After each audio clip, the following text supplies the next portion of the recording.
এই আওয়ামী শাসন যদি চলতো দেশে, আমাদের ইমানের 12টা বাজায় দিত, ঠিক কি না? কিন্তু আল্লাহর মেহেরবানি, আল্লাহ যেই আন্দোলন করুক, বিএনপি করুক, জামাত করুক, জাতীয় পার্টি করুক, আর ছাত্র আন্দোলন হোক, যেই করুক, আল্লাহ ছাড়া কি এটা সম্ভব হতো?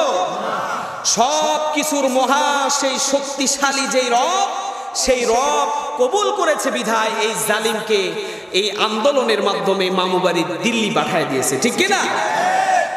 আমরা মাহফিলের শুরুতে আনুষ্ঠানিকতার মধ্য দিয়ে মহান প্রভুর দরবারে কালিমাতুশ শুকর আদায় করতে চাই, যে মহান রব, যে মহান মুনিব আমাদের ভালোবেসে এরকম একটা কোরআনের ময়দানে আসার বসার মতো তৌফিক দান করেছেন। জবান খুলে সকলে আল্লাহকে খুশি করার জন্য বলে উঠবো আলহামদুলিল্লাহ। হয় নাই, আরো জোরে সোরে বলতে হবে আলহামদুলিল্লাহ। দুরুদ ও সালাম করছি সাইয়্যিদুল আম্বিয়া আশরাফুল আম্বিয়া রাহমাতাল লিল আলামিন, দোজাহানের কায়নাত সে হাবিবে সরওয়ারের প্রতি সকলে বলে উঠবো সাল্লাল্লাহু আলাইহি ওয়াসাল্লাম। প্রিয় মুসল্লি, কোরআন প্রেমিক দূর দূরান্ত থেকে এসেছেন আমার মুরব্বী বাপজানরা, বেশি দাড়ি পাকা চুল পাকা মানুষগুলো, আল্লাহ এই মানুষগুলার ইমানের হালতে খাতামা বিল খাইর মৃত্যু দান করে, বলেন আমিন। আজকের মাহফিলের সম্মানিত সভাপতি, সুযোগ্য আপনাদের মসজিদের খতিব সাহেব, আমার বাম পাশে বসে আছে আরেক মুরব্বী সভাপতি, মসজিদের সভাপতি, যাক মাশাআল্লাহ, ও মাহফিলের সভাপতি, আপনি মসজিদের খতিব। আরেক মুরব্বী আছেন, এগুলো হলো রত্ন। আগামী বছর দেখবেন মাহফিল হবে কিন্তু 2-1 নাই, ঠিক আছে? আগের যেই মুরব্বীরা বলতে পারবে আমরা আগে যেটা খাইছি এখন শুধু ভেজাল, ঠিক কি না?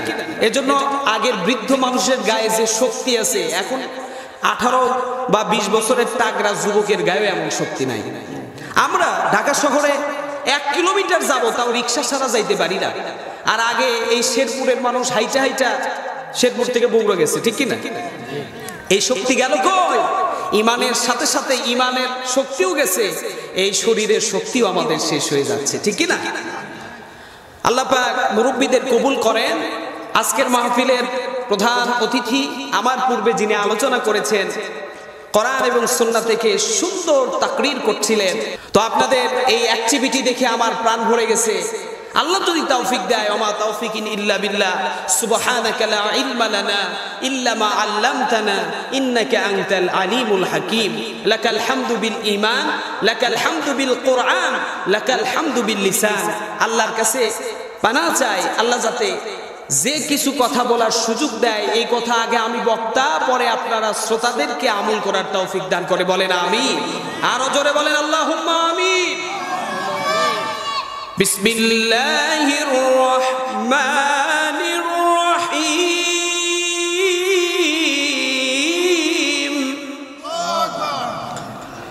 আর রহমান আল্লামাল কুরআন।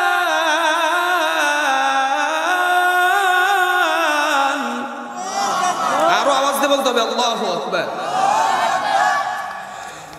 الرحمن علم القرآن خلق الإنسان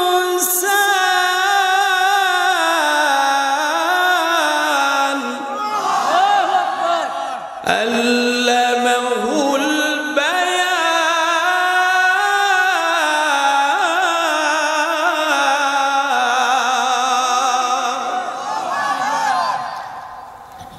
কথা হচ্ছে কোরআন থেকে। কোথা থেকে? কোরআন কি বলে? আমাকে আপনাকে কোরআন, এই কোরআনটা আল্লাহ পাক কেন পাঠাইছে? তাবিজ লেখার জন্য। হ্যাঁ, আছে না আপনাদের এলাকায় তাবিজ লেখা? একটা আয়াত দিয়ে তাবিজ লিখে গোলায় বাঁধায় দিছে, যা সারা জীবন কোনো অসুবিধা নাই, সব ফারা কাইটা গেল। আবার কেউ আছে বাড়িতে কেউ মারা গেছে, কোরআনটা নিয়ে যায় আউযু বিল্লাহি মিনাশ শাইতানির রাজিম বিসমিল্লাহির রহমানির রহিম খতম দিয়ে দিল। কোরআন কি খতমের জন্য এসেছে? কোরআন কি মসজিদে খুতবা দেওয়ার জন্য এসেছে? না, কোরআন এসেছে গোটা পৃথিবীর সংবিধান হয়ে। কোরআন এসেছে আপনার ব্যক্তিগত জীবন, পারিবারিক জীবন, সামাজিক জীবন, রাষ্ট্রীয় পরিচালনা করতে গিয়ে যা পদক্ষেপ নেওয়া প্রয়োজন সবকিছু আল্লাহ কোরআনুল কারীমে দান করেছে। সুবহানাল্লাহ বলতেন না? কিন্তু আমরা বানাইছি কোরআনটাকে তাবিজের কিতাব, কোরআনটা বানিয়েছি খতমের কিতাব, আর সারা বছর কোরআন পড়ুক না পড়ুক রমজানে এক খতম কোরআন দিতেই হবে। ভাই এই কোরআনটা শুধু আপনি অন্যান্য কিতাবের মতো চিন্তা করলে তো হইতো না।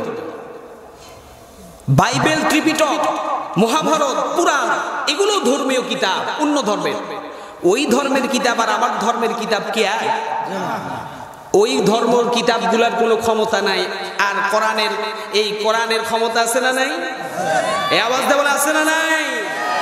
কোরআন এমন ক্ষমতাশালী একটা কিতাব, এই কিতাবের ক্ষমতা আছে বিধায় হযরতে হাবশী বিলাল রাদিয়াল্লাহু তাআলা আনহু, যার কথা স্পষ্ট বোঝা যায় না, মসজিদ নববীতে যখন আযান দিত আযানের শব্দ স্পষ্ট হয় না, এই কোরআনের সংস্পর্শে আসার পরে মসজিদে নববীতে আযান না হলে আল্লাহ পূর্ব দিগন্তে সূর্যই উঠাতো না। আল্লাহু আকবার। তাহলে কোরআন মানুষের মর্যাদা কমায় দেয় না বাড়ায় দেয়? কোরআনকে যারা মহব্বত করে ভালোবাসে, কোরআন জিরোটারে হিরো বানায় দেয়। সুবহানাল্লাহ বলতেন না? আর যারা কোরআনের বিরোধিতা করে, কোরআনের সাথে দুশ্মনী করে, কোরআন বিরোধী আইন পাস করে, কোরআন হিরো থেকে জিরো বানায় দেয়। ঠিক কি না? আগের দিনে জামাত বিএনপির লোক বাড়িতে ঘুমাইতে পারে নাই, ল্যাব গাথা লইয়া শীতের দিনে আলুর ওই জমিতে ঘুমাইছে। ঠিক কি না? আর এখন আল্লাহ দেখাইতেছে, আপনারা জানেনই তারা কে কই আছে। আল্লামা সাইদি বলেছিল, তোমরা আমারে মৌলবাদী কও, আমারে মৌলবাদী বলো। মৌলবাদ শব্দের অর্থ হলো মূল। গাছের মূলে শক্তি বেশি না আগায় শক্তি বেশি? এই আওয়াজটা বলেন না কেন? আমার কথা বোঝা যায় না? কষ্ট হইতেছে আপনাকে? মূলে শক্তি বেশি না আগায় বেশি?